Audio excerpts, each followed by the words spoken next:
Tak, já vždycky vím, že když jsem na nějaké takové konferenci, tak když se tam řekne téma ekonomické systémy, tak se všichni zděsí a nikdo tam na tu přednášku nejde. Proto máme trošku lepší jméno, které se nám nepodařilo protlačit. Vymyslel to takový jeden kreativní kolega, jmenuje se Zmrakování pružné včely. To byl jeden z handlivých názvů, který vymysleli naši vývojáři, když jsme měnili název společnosti na Flexibee. Což je jako zajímavý jméno, hlavně tady na Slovensku, protože máte flexibilné řešení. A vždycky, když to kdekoliv slyším jako od konkurence, tak je to moc hezký. Co jsme my vlastně udělali je, že jsme vytvořili nový ekonomický systém, který my jako firma existuje 20 let, ale vytvořili jsme asi před 3 nebo 4 roky nový systém, který se právě jmenuje Flexibee, a v něm jsme udělali několik věcí, které nám umožnily vlastně později ho převést do cloudu. Ta základní věc je, že se nám podařilo ho provozovat přes internet, to znamená, nepotřebuje terminálový služby a má tam nějaký nativní protokol. Zkusím, jestli funguje přepínání. Na to? Já to udělám takhle. Takže my děláme ekonomický systém, je to prostě desktopová aplikace, máme verzi zadarmo, kterou si můžete pustit, jenom tak jako rychle něco řeknu. Pro Windows, pro Linux a pro Macy, který nám teď jsou k ničemu. A máme specializovanou aplikaci, máme webový přístup, máme mobilní přístup a máme programátorský rozhraní. A my jsme vlastně začali našim klientům právě díky tomu nativnímu protokolu, který funguje přes internet, který je tak jako úžasný, jsme začali vlastně nabízet tu službu našim klientům na našich serverech. Takhle vypadá ta architektura aplikace, to je velmi tajné a originální. Tohle je klient, tohle je aplikační server a tohle je SQL server. A ta aplikace takhle funguje přes internet. Mě dokonce napadá taková jedna věc. Víte, co to je cloud? Kdo z vás ví, co je cloud? Povězte mi, třeba vy... Oblak, dobře, tak co to je cloud v IT? My jsme právě to řešili, jako, to je jedna věc, jako, co my tady děláme je, že klientům prodáváme cloud a neprodáváme to ITákům, jako dneska celý den jsou všechny ty přednášky, ale prodáváme to vaší mámě, které si vede účetnictví, a těm se to snažíme prodat. A tak se jim samozřejmě snažíme vysvětlit, jako, co to je ten cloud. A taková základní definice, že to je na vybudované infrastruktuře poskytujeme IT služby a díky tomu levnější. Tak to nikdo nerozumí. Takže jsme přemýšleli, jak jim to přirovnat. A asi nejlepší přirovnání, na který jsme přišli, tak je pošta. Když byste chtěli poslat, my jsme z Plzně, do Plzně balíček, tak samozřejmě, když máte vlastní IT, tak vezmete ten balíček, dáte ho do auta a vyrazíte. Dojedete do Plzně, tam ho předáte a pak pojedete zpátky. Strašně vás peněz to bude stát a vlastně si každý jako řekne, no to by udělal jenom magor, že jo. Ale dneska v IT světě se to dělá běžně, prostě jedete tam na druhý konec světa. A vlastně pošty dělají to, že mají vybudovanou rozsáhlou infrastrukturu, pomocí který vám poskytují tu službu za peníze, který byste v životě nemohli udělat. Prostě za 20 korun vám pošlou papír. Jo, to prostě nedokážete někam poslat. A díky tomu, že mají tu infrastrukturu takhle rozsáhle vybudovanou, tak to dokážou poskytovat levně. Co tam je důležitá věc je, cenový model není podle počtu kilometrů, který s tím ujedou, ale je podle něčeho jiného. To je jedna důležitá věc. Všichni se tady bavíme hodně o IT, o tom, jak to udělat, aby to bylo v cloudu, ale jedna z nejdůležitějších věcí je, že se změnil obchodní model. Takže my jsme úplně stejně našim klientům začali takhle nabízet tu službu. Tohle to běželo u nás, tohle běží u nich a oni se takhle pracovali. Co se nestalo? My jsme sehnali další zákazníky. Takže nám takhle začaly běžet těch aplikačních serverů víc, těch SQL serverů víc. A řeknu, my dáváme testovací licence, takže přijde klient a my mu řekneme, jak chcete Flexibee, zkuste si ho na měsíc zdarma. A to je tady největší průser, protože ty lidi to zkusí, teda spíš neskusí, pak za měsíc volají, že to chtějí další, tak jim to zase prodloužíme. A s tím se nám stalo, že v podstatě na těch serverech ty měli obrovské množství paměti, která byla obsazená k ničemu. A to je ten základní problém. Proč se vlastně musí změnit architektura aplikací? Tohle je, když to přirovnám, tak je to knížka. Vezmete knížku a teď hledáte slovo. A teď tu knížku, první stránka, druhá, třetí, čtvrtá, 700 a to slovo najdete. A to je lineární složitost. Tak přesně takhle to máme. A nebo použijete index, kde najdete to slovo a hned jdete na tu konkrétní stránku. A tam ta složitost je, řekněme, logaritmická.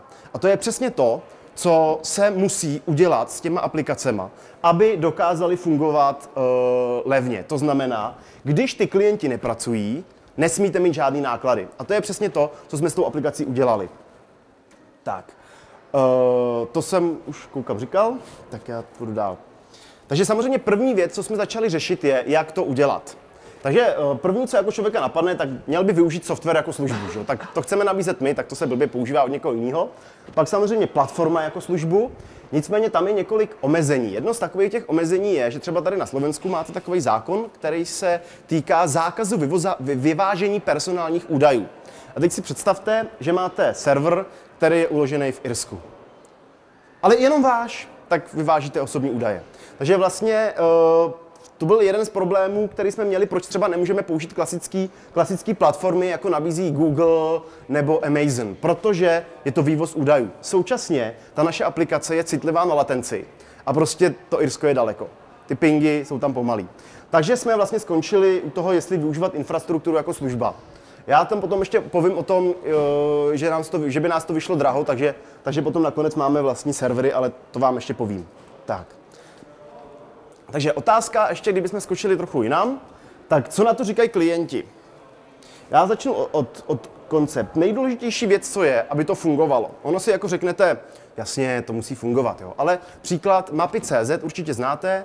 A když jsem byl na jedné přednášce, tak tam byl ten produktový manažer této služby a ten říkal, no my máme také tu službu a já jsem měl do Československého Švýcarska a ty mapy jsem si vytisk. Aha, on ten cloud nefunguje.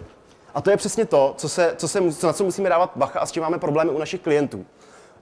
Online je super, dokud jste online. Což jako u počítače je v klidu, ale potom, když jste v hypermarketu a teď se celý hypermarket zastaví a vy se ptáte, co se děje.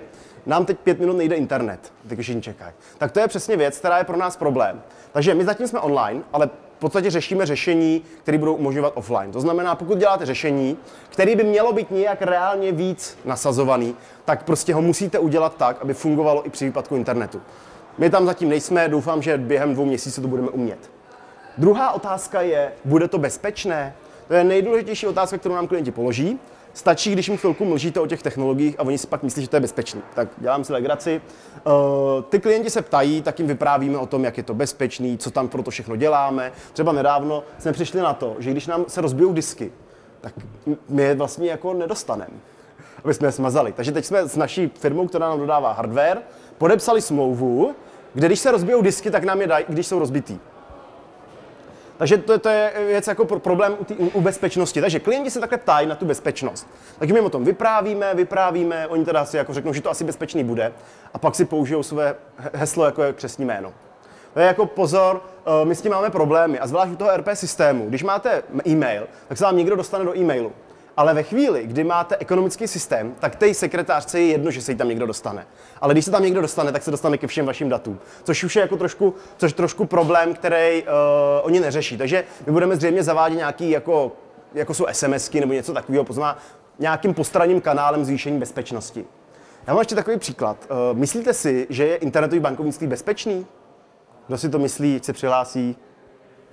Tak, tady se koukám všichni, tady to. My máme jednoho klienta a ten má firmu, asi 150 zaměstnanců, dělají jako strojařské výrobky. A on vždycky byl proti internetovému bankovnictví. Všichni mu to rozmlouvali, jaký to je zpátečník, magor. A on jednou jel na dovolenou do Afriky a tam ho unesli. A díky tomu, že neměl přístup do bankovnictví, tak se nemohl vyplatit. Protože bych samozřejmě dal všechny peníze, ještě by odkliknul to na webu to konto Korento a ještě by si půjčil a ta firma by zřejmě zkrachovala, protože by neměla žádnou hotovost. Ale protože tam neměl do toho internetového bankovnictví přístup, tak jim ty peníze nemohl dát, i když mu mířili pistoli na hlavu, a tak ho pustili zadarmo. Jo, takže to je jako jedna z věcí, kterou si je potřeba jako uvědomit, že tak třeba vím, že když jsem byl jednou v Česu, tak to je energetická společnost a oni tam mají ty serverovny a tam mají ty kódy a oni všichni mají přidělen 2 kódy vždycky. Oba odkódujou, ale jeden spustí tichý alarm. Tak podle toho, když jim míří někdo na hlavu, tak použijou ten špatný, ono se to odkóduje, nikdo nic nepozná, ale je spuštěný tichý alarm. A tam ten to samozřejmě nepozná, ten, co mu míří tu pistolí na hlavu, jako v tu chvíli. Tak. Takže to je jako otázka bezpečnosti, ta je pro klienty hodně důležitá. Ale, co je pro ně nejvíc důležitý je, kolik to bude stát. To je totiž vlastně ve skutečnosti jediná věc, která je zajímá. Cena. My jsme vlastně udělali nějakých spoustu úprav, díky které se nám stalo to, že z lineární složitosti máme logaritmickou a díky tomu vlastně to, že tam je 100 klientů, nás vůbec nestojí nic, protože zrovna nepracují.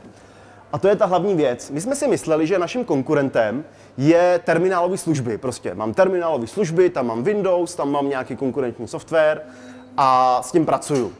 A to jsme si mysleli, že je naše konkurence. Tomu jsme přišli ceny, ale ve skutečnosti naší konkurencí jsou levný virtuální servery za 500 korun, který si lidi koupí, pronajmou z 500 MB RAM.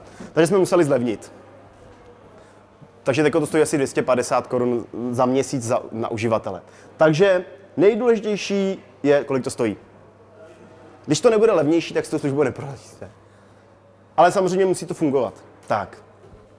Takže zpátky k těm úpravám té aplikace. První záračná myšlenka je, přepíšeme, my máme SQL server, tak to přepíšeme a použijeme něco, co škáluje. Super.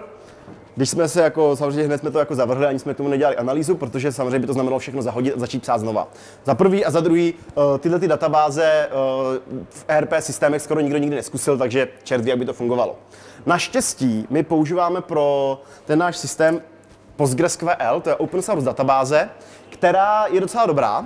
A my to máme udělat tím způsobem, že každý klient, nebo jako každá firma, má vlastní databázi, což jsme si mysleli, že pro ten cloud je problém. Protože to znamená mít prostě miliony databází. Nejlepší by to bylo všechno dát dohromady a mít to tam prostě rozdělený v jedné databázi. Nicméně pak jsme si uvědomili, že my vlastně nikdy nepotřebujeme udělat dotaz jako přes všechny faktury. Bylo by to hezky vědět, kolik miliard dneska vyfakturovali naši klienti, ale tak to je prostě složitý. Takže jsme udělali to, že každý ten klient má vlastní databázi. A když jsme si tohle uvědomili, tak jsme vlastně přišli na to, že tu architekturu můžeme udělat do cloudu a současně ji nepřepisovat. Takže snad už tady bude takhle schéma. Takže jsme skončili u něčeho takového. První věc, co jsme udělali, je, že jsme udělali bezstavový aplikační server. To znamená, ten aplikační server je schopný současně obsluhovat víc různých klientů a o jednoho klienta je možný se starat víc aplikačních serverů. A třeba u webových stránek je tohleto samozřejmost.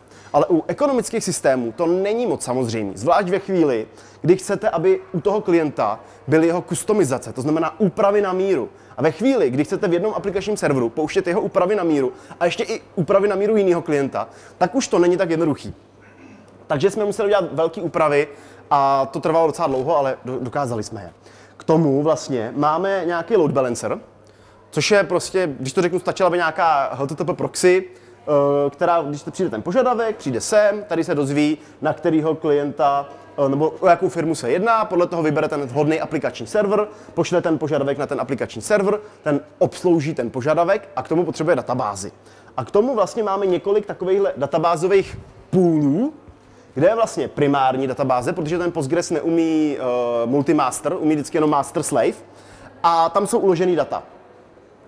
A je to takže tím dosahujeme toho, že ty klienti, když se jim něco když to vypadne tenhle server, tak rychle přejdou na další. Tohle je kompletně bezstavový, tohle je bezstavový, takže tam se to dá přehazovat, jak je to jedno.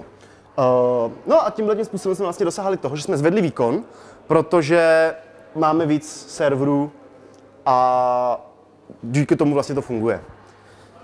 Tak, jakou příhodu, což je velmi dobrý, akorát to má jedno takový úzký hrdlo a to je tohleto mapování. To se nám takhle jednou stalo, že jsme ho vymazali. A to si nedokážete představit, co se dělo. Takže to vypadalo tak, že 2 lidi spravovali a 5 lidí zvedalo telefony našich klientů a vysvětlovali jim, proč se nemůžou přihlásit do svého systému. To bylo to jsme se hodně zapotili, když byl ten výpadek.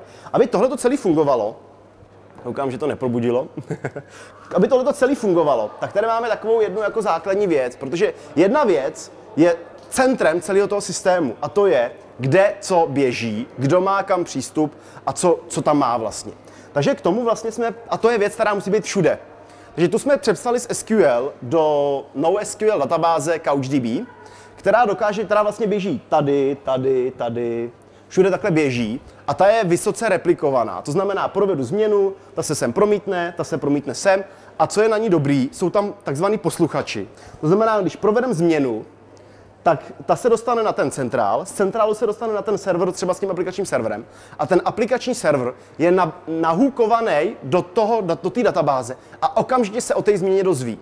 To znamená, rekonfigurace toho systému jsou okamžitý.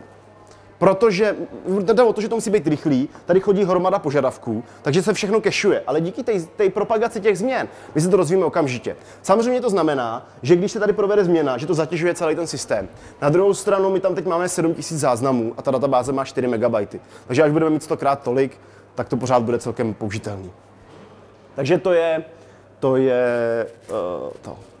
ta architektura. CouchDB, o tom už jsem povídal, to je velmi zajímavá databáze právě díky těm možnostem replikace a těm posluchačům. Ty posluchači jsou tam asi nejdůležitější. Tak, já ještě vlastně dodám, že ten samý software, který nám tady běží v tom klastru, tak vy si můžete stáhnout z našich stránek a používat to na svém netbooku. Což je jako zajímavý, že v podstatě to samé prostě funguje jak na netbookích, kdy ty má prostě pár giga RAM, tak na velkých serverech. Co jsme ale začali mít problém, je, že ty klienti jako nepracovali rovnoměrně. To znamená, některé firmy jako jsou větší, tak pracovali víc, a některé jsou jako menší, tak pracovali méně. Takže jsme jako řešili, co s tím, aby jsme mohli mezi těma serverama to správně vyvažovat.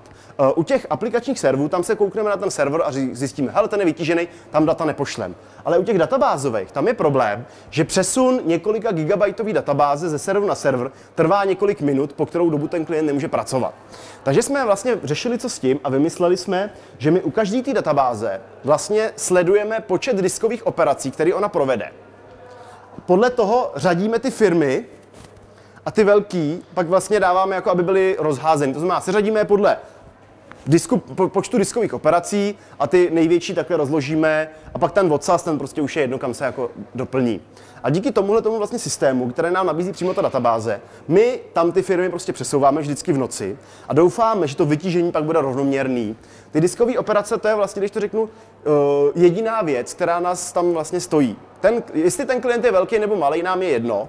Co nás trápí, je počet diskových operací. Nejlepší by bylo samozřejmě těm klientům udělat cenový model, který odpovídá těm nákladům.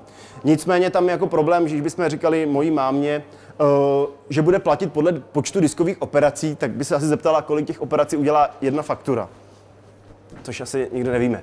Takže jsme museli u toho modelu teda, že se platí za uživatele. Takže vyvažování zátěže. Třeba jsme jako přemýšleli nad tím, že každá ta firma to používá trošku jiným způsobem.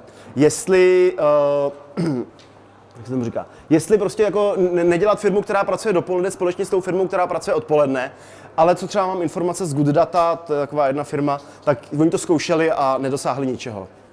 Takže vyvažování zátěže. Takže to je ještě jednou ta architektura. To krásné. Děkuji. Tak, co jsme vlastně my ještě k tomu, aby jsme přešli na tu architekturu, tak jsme vlastně potřebovali mnoho serverů. My jsme řešili, jestli ty servery si jako prokoupit, nebo jestli ty servery mít virtualizovaný, jako to třeba nabízí Amazon. A když jsme si to vlastně spočetli, tak jsme přišli na to, že nejlepší je si ty servery pronajmout. Protože třeba loni nám odešli v jednom serveru disky, tak jsme vyměnili disky za 20 000, což je jako příjemný, že se to blbě predikuje. Takže jsme vlastně řešili, jak to udělat. Spočítali jsme to a nejlevnější opravdu nám vyšlo to, že když si ty servery pronajmeme, tak se o ně nemusíme starat, nemusíme mít non-stop dohled, který by k těm serverům hned běžel a něco tam řešil. Co jsme teda udělali je, že jak tady jsou ty obrázky, já to zkusím vrátit, jestli mi to podaří, tak vlastně každý tenhle je jeden virtuální server. Takže se nám stalo to, že nám z několika málo serverů vyskočilo 30 malinkatých serveříků. Některé mají třeba 500 MB RAM. Používáme virtualizaci samozřejmě, používáme Xen. Každý ten server má určitou roli a podle té role, co to je za roli, se automaticky nakonfiguruje. Takže my přidáme novou roli a řekneme, to je primární databáze. Šup, ona se nakonfiguruje. Díky tomu vlastně je jednoduchá ta správa toho velkého množství serverů. A v podstatě, když se na tom serveru něco stane, tak ho smažeme a uděláme ho znova. Aby to bylo možné, tak používáme nástroj Puppet a tady mám sice nějakou, to se hezky rozpadlo při tom přenosu, konfiguraci, to není důležitý. Nějakou konfiguraci, kde se vlastně definuje deklarativně ty věci, co se na tom serveru mají provést a on to potom aplikuje, což je docela dobrý, ale to nebudeme zabíhat do detailu. Otázka teda zní, je cloud levnější nebo není? Což samozřejmě ve chvíli, kdy použijete klasickou aplikaci a jenom ji dáte na nějaký virtualizovaný server, tak to vyjde dráž. Většinou teda, samozřejmě jsou tam určitý výhody. Ve chvíli, kdy upravíte tu architekturu, tu aplikace, aby v podstatě změnila tu složitost, tak vyjde levnějc. A s těma virtualizovanýma serverama už jsem říkal. Tak. Co je ale nejdůležitější u cloudu, co jsem už říkal, tak je že to není o tom spravování těch serverů, o tom IT, ale hlavní změna je změna toho obchodního modelu. To je to nejdůležitější na celé té věci. Ono by to šlo dělat i klasickým způsobem, že prostě budete mít 1000 serverů, ale důležitá je ta změna toho obchodního modelu. S tou změnou pro nás je vlastně to, že se platí měsíční pravidelné částky, které jsou poměrně nízké, takže tu firmu nezatěžují. Nicméně to není všechno. Jedna z těch věcí, co je dneska potřeba, a ono se to zdá jako samozřejmé, ale zase v těch podnikových systémech to úplně tak častý není, a to je vlastně, že každý ten systém není jako uzavřený, musí být otevřený. Dneska, když máte mapy, tak je jasný, že si prostě ty mapy dáte do svých webových stránek. Ale abyste si do těch svých webových stránek dali, já nevím, fakturu, to už tak jednoduchý není. Takže my jsme vlastně se pokusili to nějakým způsobem řešit a do toho systému jsme přidali API. Já to takhle zkusím jenom proběhnout. To znamená, vezmete XML soubor a ten přes síť, přes HTTP nahrajete do toho účetnictví a ona se tam objeví faktura. Zpátky dostanete třeba PDF. To je základní scénář. Druhý scénář je integrace odkazem. Já nevím, jestli to je vidět. Tady je prostě, řeknu, faktura vydané pro firmu s DIČem CZ123. A takhle sestavím odkaz, což dáte do každého systému, kliknete a on vám vlastně vypíše ty faktury. Takže vlastně na svých stránkách můžete udělat poměrně jednoduchou integraci. A to je jedna z těch věcí, která vlastně dělá ten cloud jako úplně jinak. A to je integrace se světem. My třeba připravujeme odesílání SMSek. Budete moct odesílat SMSky z ekonomického systému jako upomínku. Ale to neznamená, že si musíte vzít telefon, ten přidělat nějakému serveru, ale prostě v rámci té služby. Připravujeme třeba integraci z GPS do aut. A tak. Co je další, tak je vlastně, že ten systém dokáže fungovat jako SQL. To znamená, můžete říct, chci seznam všech faktur, které jsou neuhrazené. A dostanete vlastně nějaký JSONovský nebo XML dokument, který pak s tím můžete zpracovat. Stejně jako SQL. Můžete dělat dávkové operace, změny. Poslední věc je vlastně integrace GUI, kdy vezmete část toho ekonomického systému a vrazíte ho přímo do svého systému. Já to tady zkusím takhle vysvětlit. Já když jsem dřív programoval, ještě než jsem dělal Flexibí, tak jsme programovali informační systém a do něj jsme dělali párování plateb a import bankovních výpisů. To prostě to je věc, kterou musí dělat každý systém, všichni to dělají dokola, žádný z nich to neumí tak dobře, protože to dělá jenom na okraj, takže nemá kompletní podporu třeba všech bank. A to byla věc, která mě hrozně štvala. A ve chvíli, kdy jsme začali dělat Flexibí, tak jsem si prostě řekl, že musíme to připravit tak, aby bylo možné, abych tohle dělat znovu nemusel. A to byl první krok, udělali jsme API. Ale druhý krok je vlastně to, že když děláte software, vyvíjíte na míru pro nějaký klienty, tak ho děláte na tu konkrétní věc, na ten scénář. To znamená třeba pro advokátní kanceláře děláte systém tak, aby byl nejlepší pro advokátní kanceláře. Problém je, že když ta firma vyroste, ten váš klient, tak řekne, a já tam chci, aby to umělo mzdy, abych měl propojení, a já tam chci, aby to umělo účetnictví pro Česko, aby to umělo účetnictví pro Slovensko. A vy začnete řešit, jestli to vyvíjet nebo nevyvíjet, a začnete, protože to je drahý, že jo. A naše představa je taková, že prostě do toho vašeho systému vrazíte kus Flexibí a my vám doplníme tu funkčnost. Dokonce máme připravený obchodní modely i pro klienty, a to je zase změna toho obchodního modelu pro cloud, kdy vy nebudete platit klasické ceny Flexibí, ale jenom nějaký procento z ceny. Máme tady už nějakou, to vypadá takhle divně, nějakou ukázku, je to vlastně služba Shopping Cart SK, což je firma, která dělá nějaký jednoduchý nákupní košík na vaše stránky. Je to třeba, když prodáváte jednu knížku, tak nemá smysl dávat klasický e-shop, ale jenom nasadit ten shopping cart a tady je právě napojení přímo na Flexibí. Takže repete. Pro klienty je nejdůležitější, aby to fungovalo. To je jako když sem nadýchnete.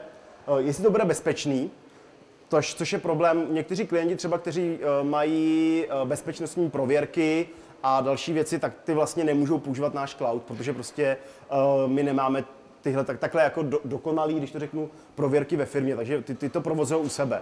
Co je třeba důležitý je, že vlastně u nás ty klienti, kteří mají cloud, si můžou stáhnout zálohu a obnovit ji do té desktopové aplikace, protože se jedná o ten klasický software a tím pádem nejsou ani omezený. To je třeba věc, kterou si nikdo vlastně dneska neuvědomí. Když máte cloud a firma se dostane do konkurzu, případně zkrachuje, tak vlastně jak je to s těma službama, které ona potřebuje k tomu svému provozu, protože tím vlastně vznikají další náklady, to je docela zajímavý. Ale co je pro klienty nejdůležitější? Cena. Že to je všechno, snad jsem vám řekl něco zajímavého. Jestli máte nějaké otázky, rád vám je zodpovím. Dejte se, aspoň jednu. Vídejte. Ten interface, ten som si všimol, že ako vystaví faktúru, to znamená, že z bežného účtovného systému svojho pošlem vám data v XML a vy vystavíte faktúru? Tak ono to není většinou z účetního softwaru, ono to je třeba z fakturačního systému. To znamená, máte nějaký specializovaný systém, třeba e-shop, a z něj padne faktura do toho systému. Já vám to můžu ukázat. Tady pustím browser. Doufám, že to je internet teda. Demo FlexiBee. Je to taková hrozně magická a tajná věc. Tak tady dáte pokračovat. Teď to nepoběží. To se děje vždycky, když to chci ukazovat. To je obrázek, ne? Prosím? To je obrázek. Ne, to není obrázek, to právě má kliknout. Tady odesílání požadavky. Jo. Už to něco udělalo. Doufám, že nebude, jo, už to trvá. To je dobrý. Já takhle zkusím ukázat třeba tady prodej faktur, teda vydaný faktury. Tak já tady jako přidám za to .xml. Takhle vlastně mám výpis těch faktur, včetně dokumentace, která říká, co to je. To je jenom u prvního záznamu, aby to nebylo tak veliký. No a když to XML vezmete a přes put ho pošlete zpátky, tak založíte fakturu. Takže úplně stejným způsobem, samozřejmě to umí třeba filtrace, že řeknete, chci všechny faktury, které, nebo PDF, to vám ukážu, to je moc hezký, ale jenom u jedné faktury. Takhle kliknu na jednu fakturu a tady jak napíšu .pdf. Ten systém, když to teda poběží rychle, vám ukáže fakturu. Mě vygeneroval jako online. No. To je ta síla toho API, to je... Ja som to naštal, len dajú sa upravať tieto faktúry? Určitě. Nevidel som to tam nájsť.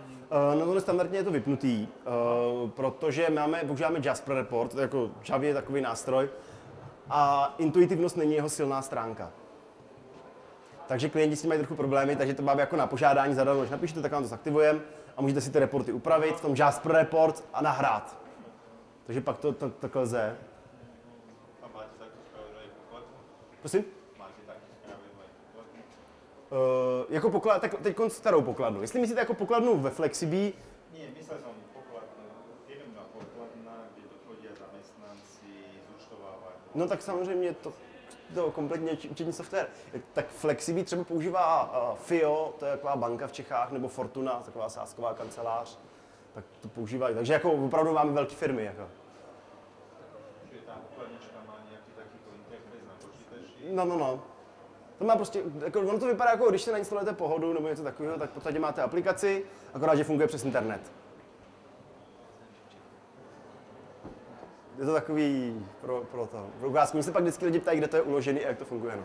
Máte to aj s postterminálom? Ještě jednou? Aj s postterminálom? Máme integraci na postterminály a připravujeme postterminál, který by právě fungoval offline. Máme jako špatné zkušenosti s integracema těch postterminálů s partnerama, protože prostě v podstatě, když to řeknu, dělali jsme už asi 10 zakázek a všechny skončily prostě na tom, že ten klient byl jako nespokojený. Jako funguje to, ale je nespokojený, takže připravujeme, když to řeknu, vlastní řešení. Ale jako tu integraci udělat s čímkoliv je jednoduchý, jo. To je prostě fakt triviální. Takže připravujeme řešení vlastního postsystému, ale případně jsme schopni to integrovat na jakýkoliv. Máme i podporu pokladen euro od Elkomu, právě jako když potřebujete tady na Slovensku registrační pokladny. Tak. Taky samozřejmě. Ale jakýkoliv pokladní systém, který máte, tak propojíme. A viete takto vystaviť nejakú centrálnu pokladnu s fiškálnym modulom? Aby sa nemuseli robiť lokálne? Ale teraz to padlo. To můžeme probrat potom. A ještě vy jste měl taky dotaz?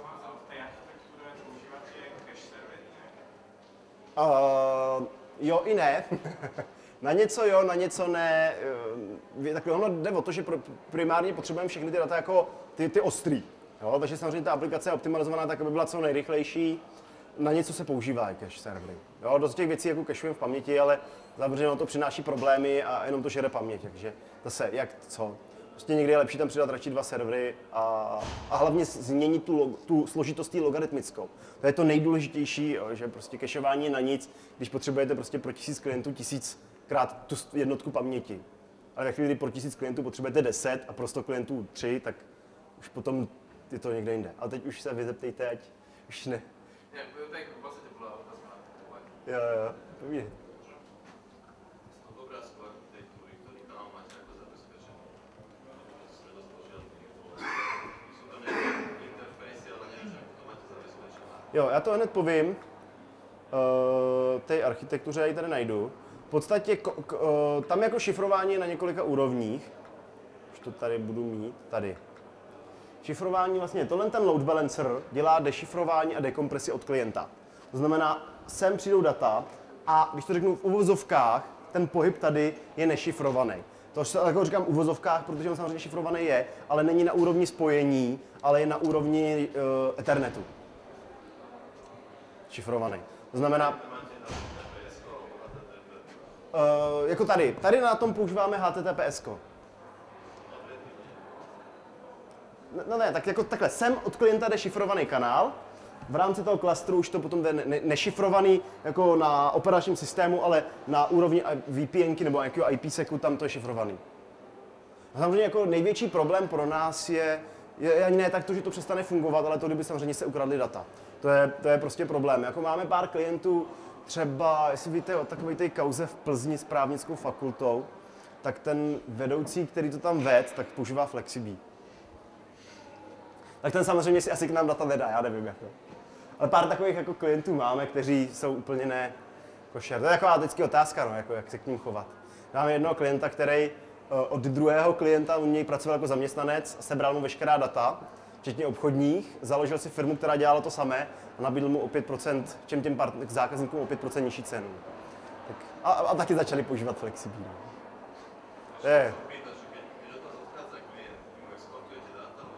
On si udělá zálohu a stáhne si ji.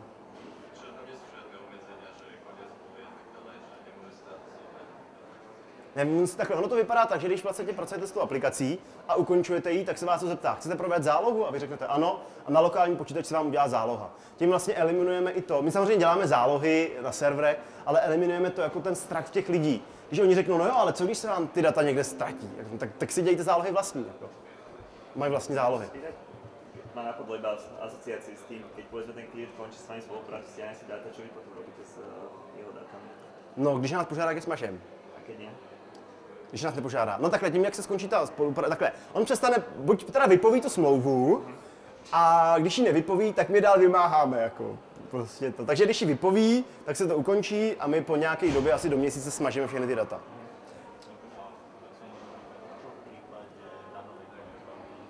V prípade danovej kontroly z finančného úradu, stalo sa vám, že došli? A kam jako? Do serveru. Do serverovny. Tak to se nám takhle, to je věc, který se taky bojíme, jako aby to se taky stalo, že nějaká firma webhostingová, že tam běžely blbý stránky, přišla policie a sebrala všechny servery té webhostingové firmy. To z toho se samozřejmě bojíme, naštěstí taky nemáme na stejném místě všechny servery, takže by to trvalo, ale většinou to je problém té firmy. Ona přijde za ní a řekne, dejte nám účetnictví. A teďko ta firma má dvě možnosti, buď řekne, účetnictví je to, co je v programu, anebo řekne, účetnictví je to, co je vytištěný. To jsou, jako, obě jsou to jako zákon neupřesně, teda v Čechách, nevím jak na Slovensku. Takže jim prostě poskytnou ty data a když samozřejmě požádá ta firma nás o něco, tak jim to poskytneme. Případně kdyby jako chtěli, asi já nevím, finančním úřadu bychom nic neposkytli, my přímo. Jenom by museli mít povolení od policie nebo od soudu. Pak by se poskytovali data jako nezávisle na vůli klienta. Ale do té doby bychom neto. To je jako taky otázka třeba taková. Představte si, že máte u sebe účetnictví a z toho zjistíte nějakou analýzou, třeba kterou děláte jako globálně, že klient podvádí. Máme ohlašovací povinnost nebo nemáme? Jako. Takže to je jako otázka, proto my vlastně teď řešíme, že budeme status mít jako daňového poradce a pak nemáme povinnost. Jinak, když víte o tom, že dělá někdo zločin, tak ho musíte jako nahlásit. Tak my teď jako neděláme žádný analýzy, podle kterých jsme to přišli, jo? Ale je to samozřejmě jako otázka, když prostě jako víme o případech třeba u jednoho klienta, ten tomu říkal sesypávání dat. Bylo to moc hezký. My jsme dělali nějakou migraci a furt jsme se divili, že nám ty data nesedí. Taky sesypávali. Ještě nějaké otázky? Povídejte. Prosím? Máme mobilní verzi aplikace, když je i pro Android, i pro iPhone. A je to vlastně, když to řeknu, upravená webová verze. Ještě tím mě napadla jedna věc, co máme problém, protože jsme jako enterprise sféra, tak my vlastně v tom klastru musíme provozovat současně několik verzí toho systému. My jsme jako dřív měli tu výhodu, že jsme to prostě v noci vypli a upgradeli, ale to už nás přešlo. Jako v podstatě klienti končí o půlnoci a začínají v 6. A my nemůžeme už dělat, jako nemůžeme udělat výpadek ani na 5 minut. protože aby jsme to třeba upgradeli. Takže my dneska vlastně děláme to, že současně provozujeme několik verzí a ty klienty postupně takhle přepínáme. A ty klienti, kteří doma nepracují, tak je jako přepneme. A ty, co pracují, tak jim zůstane ta verze třeba díl. No, což třeba dělá i Google, že mají taky různé verze toho systému, což je hrozně důležitý, protože pokud máte potom klienta, který je na to nějak napojený různýma systémama a vy vydáte novou verzi a všem to přepnete, jo, tak by jim to přestalo fungovat a oni by začali řvát, jako, protože to je prostě drahý pro ně. Tak v podstatě umožňujeme, aby ten klient řekl, já chci upgrade jenom na požádání. A pak my ho neupgrademe, dokud neřekne. A tady ještě byl dotaz. Mňa zaujala jedna taká vec, čo si spomínali, vlastne tie databázy jednotlivých klientov máte riešené ako zvlášť separátne inštancie databázových serverov? Ne, máme to jako, ten Postgres má instance, tomu říkají klastry, kde jako běží vlastní aplikační databázový server a v něm je několik firem, jako databází. Hej. A každá ta databáze je pro klienta. My jsme si na začátku... Takže na úrovni databáze Tak. Což je i problém, že oni můžou dělat třeba vlastní dotazy SQL, tak ta separace je právě na této úrovni.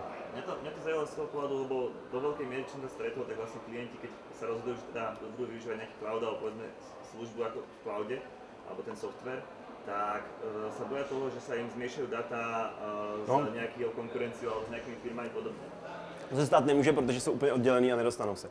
To je problém jako bezpečnosti, zvlášť právě při těch uživatelských úpravách, kdy oni můžou napsat vlastní SQL dotaz a ty SQL dotazy umí hodně věcí. Jako. Že či ste mali povedzme nejaké takéto podobné... Ne, tak my vzhledem k tomu, že to je oddělený, tak jsme s tím nikdy problém neměli. Jo. Měli jsme třeba problém s kompatibilitou, protože my děláme vlastně zálohy, děláme jako zálohu databázového serveru, tak my v podstatě, jak máme tu širokou podporu těch systémů, tak prostě někteří mají novější databázový server a my potřebujeme vzít tu zálohu z toho novějšího databázového serveru a dát ji na starší. Tak tam jsme museli nějaké jako hackování, aby nám to fungovalo a funguje to teďko teda. A teď vlastně připravujeme mobilní verzi, která by měla fungovat i právě offline, protože prostě když to není offline, tak to je na nic. No, to je hrozně příjemný, že já v Praze jdu, vezmu mobil a teď říkám tomu klientovi, jsme někde ve sklepě. Ani když nejsme ve sklepě, není signál vůbec. A teď říkám, máme skvělou online aplikaci. A teď kliknu. A jak všichni v Praze, jako, nebo i tady surfujou na těch 3G sítích, tak v podstatě to je jak před 15 lety. A teď se to takhle jako 10 minut zobrazí a pak se zobrazí jedna stránka. Tak já už jako na mobilu nikdy neukazuju nic, když nejsem na Wi-Fi, jo?